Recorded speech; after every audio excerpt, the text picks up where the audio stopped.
Assessment of risk. A fundamental concept that underlies the audit process. There are two main types of risk: audit risk and audit business risk. Audit risk can be directly controlled and reduce the audit risk to a tolerable level through supervision. However, as for audit business risk, it is about auditors' exposure to loss and it cannot be directly controlled. After finding out what types of risk faced by an auditor, there is another ways of audit risk. The first one is inherent risk. It's about the susceptibility of insertion to material misstatement in the financial statement. It's based on discussion with management and might come from the nature of the business. Thus, %IR will be higher if no ICS. Next, there is a control risk. Control risk means risk that material misstatement will not be prevented or detected on a timely basis by an entity's internal control.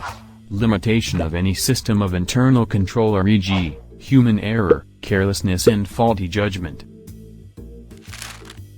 Thus, the assessment of control risk is %CR will be lower if ICS is effective. The last way of audit risk model is detection risk.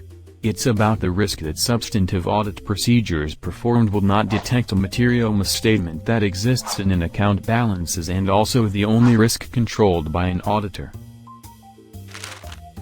This risk arises due to uncertainties that exist because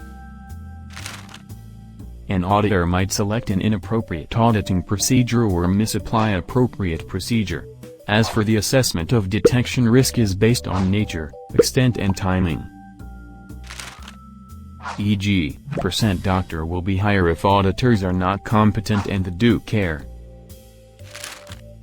Other than the information about assessment of risk, there is audit sampling in the audit planning and field work. Audit sampling is the application of audit procedures to less than 100% of the items within an account balance to enable auditors to obtain and evaluate audit evidence. In short, there is a representative sample, which the characteristics in the sample of audit interest are approximately the same as those of the population.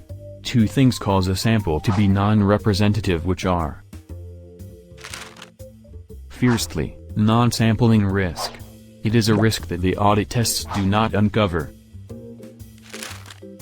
Existing exception the sample. It occurs when an auditor misinterprets an audit result. The causes of this risk are auditor failure to recognize exceptions and inappropriate or ineffective audit procedures. Lastly, it's sampling risk.